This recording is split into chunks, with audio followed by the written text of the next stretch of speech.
Hello and welcome to a Hawkview Collector release summary video. In this video, we'll be looking at what's new in Hawkview Collector in version 4.1.2 up from version 4.1.1. This is a minor release, so there aren't too many big new features, so it should not take too long. The first thing that's new is the status of the equations generated will always be displayed above the viewer once an equation is generated, whether it's a live equation and everything's going well, or there's a calculation error that occurs. So let's show an example of this. Let's show our sample equation.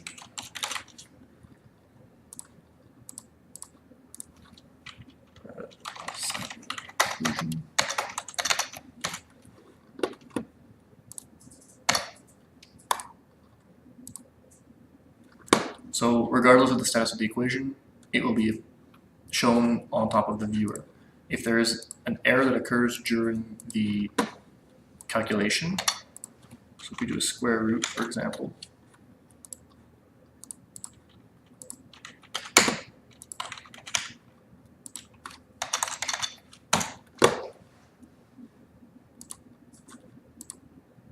so here we have a square root with a negative value, so it's going to obviously not work. And we have a warning that says that the equation generated or generation resulted in an invalid calculation. There are two scenarios where this can happen.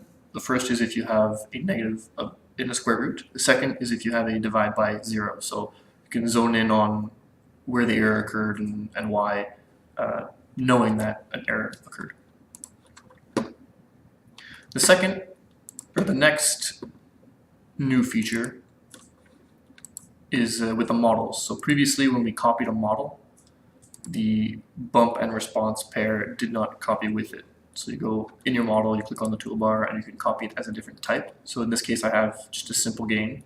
If I want to copy it as a second order delay critically damped model, the bump response pairs would not copy with it. Now not only do they copy over with it, but they are placed in a smart manner that attempts to imitate the way they were positioned previously. So if you're trying to fit a simple gain a model and you're seeing it's not working very well, when you copy it over, it'll position your bump response pairs you previously had, and you can just tweak them as you need. If I were to unlock this and move it a bit, and copy this as an integrator, first order lag, you can see that it's copying the models, it's attempting to replicate the models as close as it can, and then I can unlock this and make any changes I need. Close these.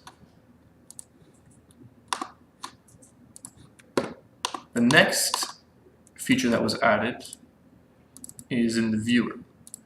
So if you have many tags in a view, it might be difficult to distinguish between which shade of blue corresponds to which one in the legend. Well, now you can just click on the legend and the trend information in the legend will be highlighted, as well as the trend in the viewer will be highlighted. So you can cycle through and select different trends. You can also click on a trend in the viewer. It will highlight it, and it will also highlight the corresponding information in the legend. Consequently, you can also hold on Control or Shift and select multiple trends, and they will all be highlighted in the legend and in the viewer, and you can perform bulk operations. For instance, if you right click on one of the highlighted trends, you can create a new equation with all those trends populated already in the equation form. You can add them to an existing view or a new view, or you can detach them from the y-axis and they will remain together on their own axis. So perhaps the color is not the best on this one.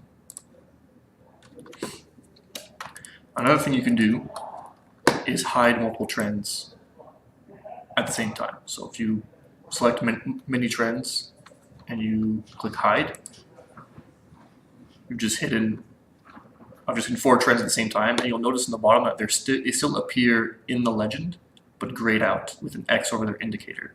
And this falls in line with the next feature that was added, the ability to quickly show and hide trends just by clicking on the color indicator in the legend.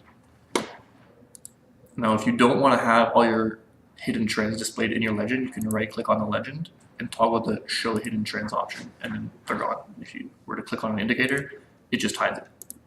You can bring them back and adjust your hidden trends. You still have access to the visible trends window, so you can adjust it in here if you'd like as well. But this is just an additional way to quickly show and hide trends that you may or may not want to see presently. And that is it for Hawkview Collector 4.1.2. I hope this video was helpful, and thank you for using our product.